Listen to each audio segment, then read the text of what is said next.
spoilers, ano yun? Siguro yung takeaway ko is, minsan dumarating tayo sa point na akala natin against sa atin ang mundo.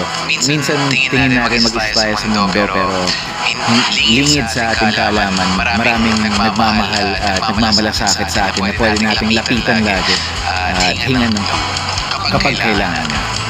In short, wag may hiyang Hindi, in short, kapag hindi kahinaan ang hiningi ng tulong. Diba? Diba? Hindi Hindi weakness weakness kapag kapag nangingi nangingi ka ka ng ng tulong. Oh, nice of you. Ako naman, kahit yung okay Ikaw, anong takeaway mo sa role mo bilang si Sally? Takeaway ko talaga is sa love, wala namang tama tsaka mali. Tsaka hindi ka dapat natatakot. Kasi ang love, hindi naman siya ginawa para hindi mo maramdaman. It is a magical feeling kung magiging masaya ka. Diba? Hindi mo siya nahawakan pero nagiging masaya ka. Dahil yun lang ang tanging bagay na hindi nabibili kung sa binibili ko.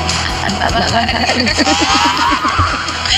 Kaya pag natanggap mo to, pahalagahan mo.